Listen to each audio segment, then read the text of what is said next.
Supreme Court has struck down the remission granted to 11 convicts in the Bilkis Bano case, directing them to report back to jail authorities within 2 weeks. The top court in its judgment held that the Gujarat government had no jurisdiction to entertain convicts' application for remission or to pass orders to grant them remission. The bench has said that the appropriate government to decide is the state where the trial took place and observed that Gujarat government usurped the state of Maharashtra's power and passed the remission orders.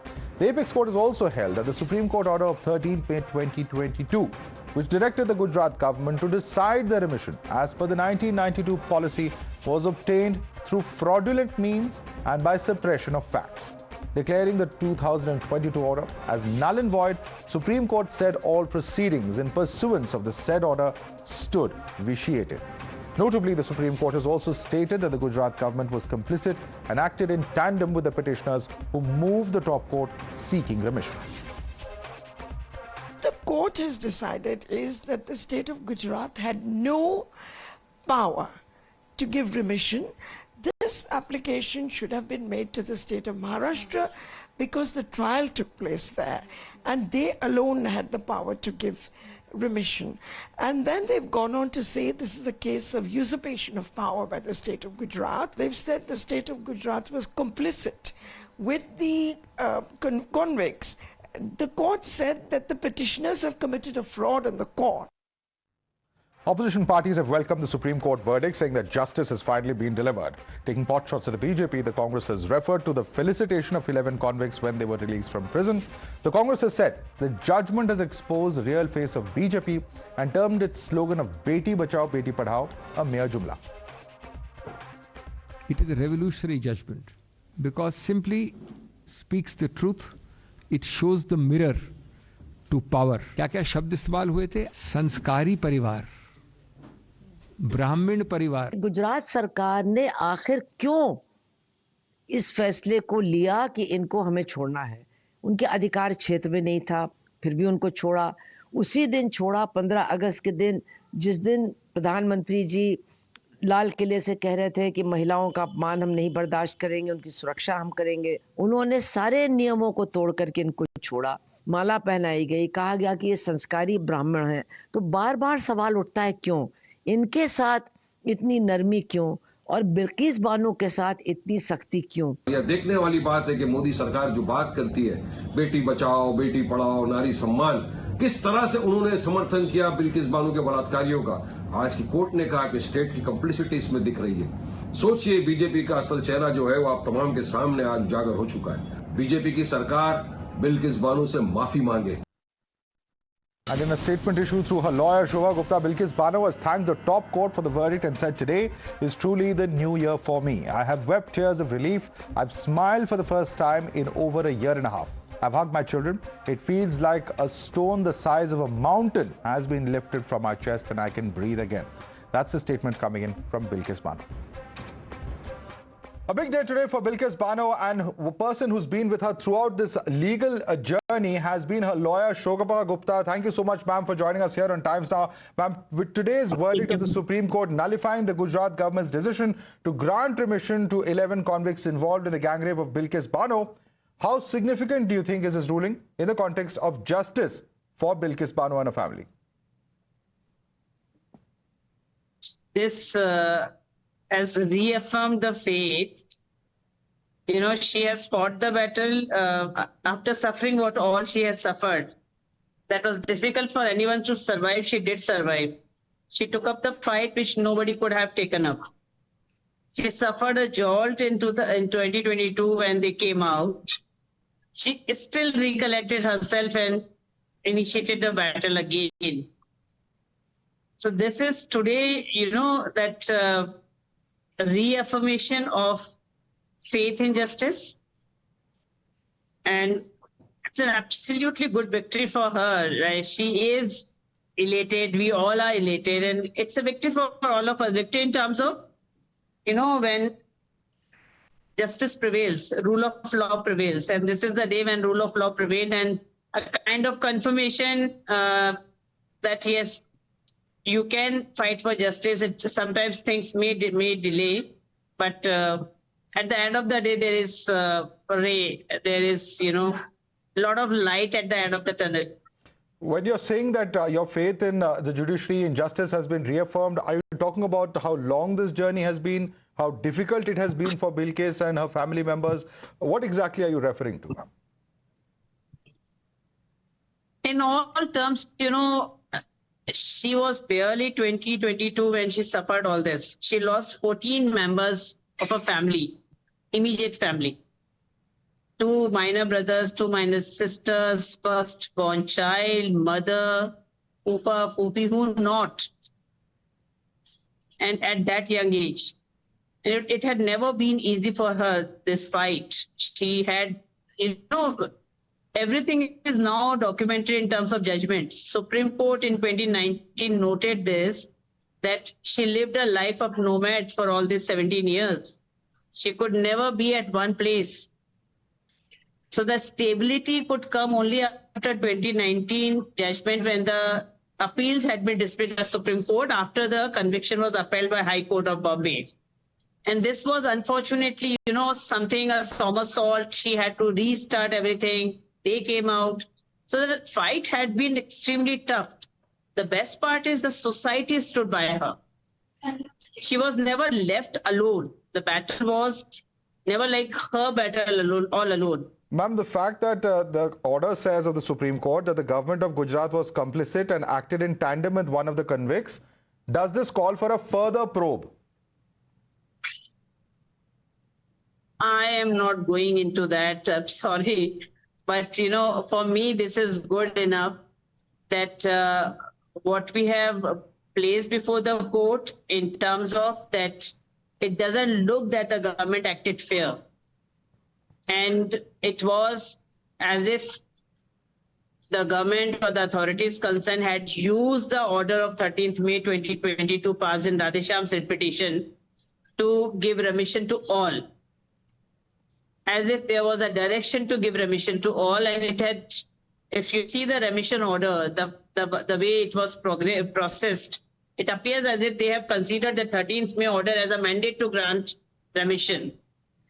For me and for Bilkis, it must be good enough that our stand has been completely vindicated, what all we have argued and placed held by court. And the court have actually noted that not only Radheshyam, when he approached the court, he fraudulently obtained that order of 13th May. That order was per inquirium. Court had laid down the factors. Court had directed them. Court had clearly said the Gujarat government was not the appropriate government to even sit over the fine. Ma'am, but also the judgment that was delivered on 13th May, which you just referred to, which had directed the Gujarat government to decide on remission. It's a fact that material facts were concealed by the convict in this matter, as the Supreme Court has observed. But, the state government can always say that it was merely following court directions. And I'm asking you this particularly because there are apprehensions that, the convicts may apply for remission from some other state. No. See, Gujarat government did say that they have barely applied the Supreme Court direction. The court has now turned down this plea by saying this is not the fact, this is not a correct statement by them. This is not a correct pleading by them to say that there was a direction by the court to do so. The court has categorically dealt with that. Now, when it comes, the next part of your question is that they can apply to other states. They can certainly not to other state, but to state of Maharashtra. Right. See, the policy is there. Each accused or the convict have a right to apply. Point is, are they entitled for it? As a lawyer, if you ask me, I would say this is not the case where they can claim they are entitled to it. And this is not a case where they deserve any such mercy or any such favors. Right. Ma'am, but do you think that this judgment will set a legal precedent as far as cases of communal violence and grant of remission of convicted individuals are concerned? Are there broader implications for other similar cases in your view? Absolutely. All judgments have the precedential value. This judgment precisely, it has become a Bible judgment on remission now. It has taken up in its consideration all possible judgments on remission, and like all other judgments of Supreme Court, even it would be having a presidential value. It is a landmark judgment. Right, right. Ma'am, last time you had said that we failed her as a society, and you had said this when the Gujarat government had decided on the remission for the 11 convicts. Now that the Supreme Court has nullified the decision, are you more hopeful? Hopeful for what? No, in terms of justice delivery and in terms of, as a society, you had said that last time around the society has completely failed her. This time around, are you hopeful in terms of society backing her up? We failed her as a society. When they came out, I said we failed her as a society. Now the fact remains the society stood by her. They fought for her as PIL petitioners. Society fought for her by standing by her, by telling her on each, when you all journalists report it, it's standing by her. This is a solidarity which has been provided to her. And, whenever I have spoken to Bilkis or her husband or her children, the first thing they say is, we are so much thankful to God that we have never been left alone. That we've never been made to feel as if this is our alone fight, this is our lone fight. People were standing beside her, standing for her, giving that support and solidarity. And that is something which, makes you feel you are a society, part of the society. You are not just left alone to handle it on your own. Shobha Ji, I'd also like to ask you, has the procedure left much to be desired in terms of the speed of the judicial process as well, considering that the convicts were out for 17 months after the remission was granted without due authority in place, as has been observed by the Supreme Court as well now? Yeah, you are right. It's always good to have the decision or the disposal of the case the earliest possible. And we also wish the same way that it's being heard and could be decided. But what happened that one, the record was voluminous. The multiple, sometimes there are issues which delay the process. Here also it happened like that. But the best part, the best thing is, once this matter came to this particular bench, then the hearing has taken place very, with good speed. Hearing took long. The record was voluminous. And this must have taken time for the judges also to pass the judgment. Right. So, but yes, you are right. It's always great. It's always wished. We want and we hope justice can be delivered faster. Mm-hmm. But if it ends well, everything is well. The best part is, yes, it took some time. But the wrong, what do I call it? Wrong is a very mild term to even refer it, to mention it. That was error in all possible ways. That has been corrected. And not only the faith has been redeemed, it has redeemed many things. Sometimes, you can't mention so many things. But if you ask me, I'll say, your country's reputation was at stake. Since I was getting called, I was being interviewed across the globe. Who not was calling me and taking interviews. And the questions which were being posed. And how come we as a country suffer the situation where convicts like them could be released prematurely? As a society, how could we allow that to happen? So that was a big, horrifying question and something very disturbing, very disturbing. Honestly, all these 17 years were disturbing when they were allowed to be out. 17 months, yeah. So the silver lining is they have been sent back. They have been asked to go back. And these 17 months for Bilkis, how has it been? Was she in fear? What was she thinking? And in terms of, after the judgment, have you spoken to her? How are things different now? See, they were taken aback. She was shattered then. And I know when the matter was not being listed, they would call me and say, क्या हो रहा है हमारे matter में, matter लग क्यों नहीं रहा है?